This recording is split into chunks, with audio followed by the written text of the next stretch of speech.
On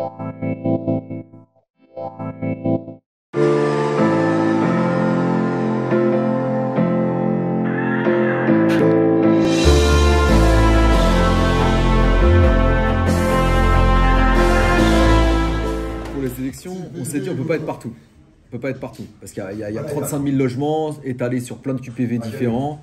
Donc on a fait quoi? Nous on a regardé les quartiers où il y avait le plus de logements du bailleur d'ici là, du Valibou. On a vu là où il y a le plus de logements, pas très loin de chez nous, c'est les Mureaux, Chanteloup, et là où il y a vraiment patate de logements, c'est Grigny. Grigny, il y a 3000 logements. Et on a fait campagne là-bas, c'est tout. On n'a pas pu aller dans tous les côtés. On a vraiment centré sur 2 quartiers. Et par contre, là-bas, on a vraiment fait boîte aux lettres, contact avec les gens directement. Voilà, là-bas, on a tapé. Ouais, bah, je me présente Djabé Camara, représentant au niveau du DAL. Au niveau du DAL et chez le bailleur Les Nouvelles Résidences Yvelines-Essonne, qui représente plus de 34 000 locataires, le 78 et le 91. Et du coup, je participe au conseil de surveillance, au siège. Au conseil d'administration. Au conseil d'administration. Après, ça s'appelle plutôt maintenant, je dirais, on est en 2021, 2022 bientôt. Du coup, on appelle ça plutôt conseil de surveillance. Voilà, les mots changent, les mots techniques ne sont plus les mêmes. Moi, je ramène, et je le dis, j'ai 31 ans. J'ai 31 ans, ça fait, là maintenant, ça va faire 4 ans du coup que je suis rattaché au DAL. Et franchement, tout ce que on a fait sortir de terre vis-à-vis du DAL, je dirais que c'est qu'une petite étape, c'est qu'une première étape. Et c'est une bonne étape positive. Maintenant, encore une fois, nous sommes des millions de locataires, un peu partout. Et il y a les élections qui vont arriver en 2022. Ça, c'est une certitude. Et après, il y a d'autres confédérations. Après, encore une fois, si on est au DAL, c'est pas pour rien. Parce que le DAL, c'est les seuls qui disent les choses comme il faut, quoi. Et ils vont oser parler. Mais le DAL, il y a plus un laisser libre arbitre de soi-même individuellement. Parce qu'en tant que représentant, on est tous différents. Il y en a qui vont plus oser parler des problèmes locatifs. Il y en a qui vont être plus collés au bailleur. Ça veut dire plus amis avec le bailleur. Nos quartiers aujourd'hui, on a la chance d'avoir cette force. Parce que c'est une force d'être une association autant indépendante vis-à-vis du DAL. Le DAL, parce que le DAL, ils sont indépendants. Ils sont eux-mêmes. Ils ne sont pas gouvernés par un tel, par etc. Le siège social se retrouve à Paris. On y va quand on a envie. C'est chez nous. C'est chez nous. Et ici, nous sommes dans un comité. Nous sommes le comité DAL 78. Ça veut dire que nous, on est là. On est tout le 78. Ça veut dire que quand je dis tout le 78, c'est le nord, le sud, de Mantes jusqu'à Plaisir, jusqu'ici, etc., etc. En tant qu'association. Nous, on regarde l'humain avant tout. L'humain, l'être humain et les locataires avant tout. Parce que les locataires ne s'en rendent pas compte, mais ils ont une force incroyable. S'ils se mobilisent. S'ils se mobilisent. Et c'est pour ça que là, pour ces raisons-là, j'irai pour les élections 2022, en sachant qu'on rentre dans les présidentielles 2022, il faut qu'il y ait un coup. Parce qu'il y en a beaucoup qui ne votent pas. Hein. Il y en a beaucoup qui ne votent pas, malheureusement. Et on se doit normalement d'être dans une logique, encore une fois, de tous voter. La rénovation urbaine, c'est un enjeu majeur. Parce que, surtout en Ile-de-France, autour de Lyon, enfin, dans les banlieues des grandes métropoles, il manque déjà des dizaines et des dizaines de milliers de logements HLM. Démolir des HLM, ça coûte très très cher en argent public.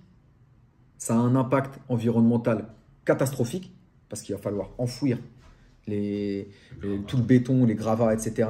sous des champs.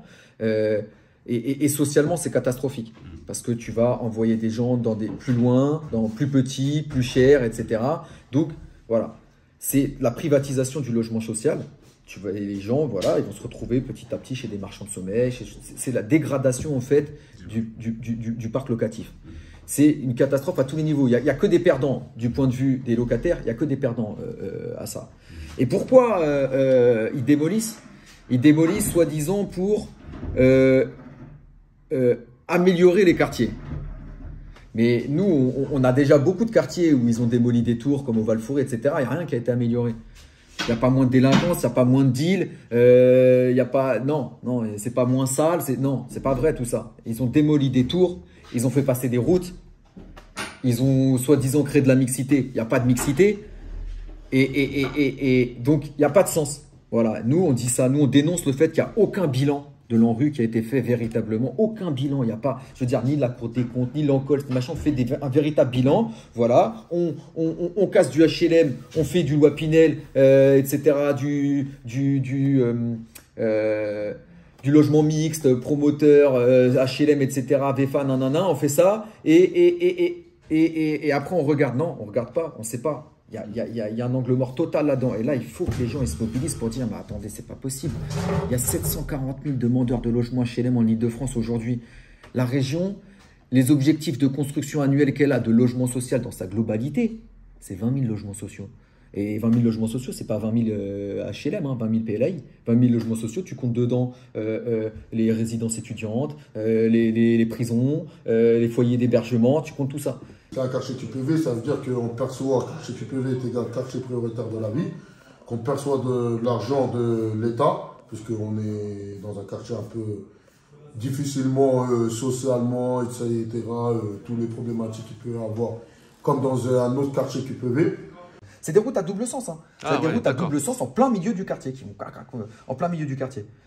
Mais quel habitant d'un quartier se dit que le passage de route, ça va annuler la délinquance du quartier ou améliorer la condition de vie dans le quartier. En attendant, ça a coûté 66 millions aux contribuables, tu vois, 66 millions d'euros. Démolir des bâtiments qui viennent d'être rénovés pour aller les enfouir sous des champs, des tonnes du béton, qui y en a une bonne partie qui est amiantée, que ce soit eux qui disent bon allez stop, pour faire passer des routes sur les rares espaces naturels du quartier. Non, c'est pas possible, ça ne peut pas appeler ça écoquartier, quoi, tu vois. Les dernières élections, ça remonte à du coup 4 ans maintenant. 2018. Là, ouais, 2018. Bah, les élections, c'est que derrière, on s'est mobilisé. On s'est mobilisé au sein de notre résidence à nous-mêmes, avec les tracts. On est parti chercher ça au siège social. On est parti chercher des documents, etc. Pour, voilà, on a fait campagne dans tout le secteur des 34 000 locataires. On est parti chez tout le monde. Après, on n'a pas vu tout le monde. Parce que sinon, je pense que, voilà, on serait un peu… On a été les troisièmes. Parce qu'on était 3 représentants des locataires qui ont été élus. Et nous, on a fini dernier. On a fini dernier, mais c'était notre première élection. L'Uni a fait 14, nous on a fait 25. Ah ouais! On a fait 25,82%. Ah ouais, non, on a fini troisième. On a fini troisième derrière. C'est une première élection. Voilà. Un administrateur, c'est joli. Ça veut dire qu'il faut qu'on fait 50 là. Ça veut dire l'année prochaine, Il faut voilà. qu'on fait 50 alors. C'est pas 30. L'année prochaine, il faut qu'on soit premier. On a besoin vraiment des locataires. Parce que derrière, on a une force. On ne s'en rend pas compte, mais on a une force incroyable. On peut vraiment faire bouger les choses.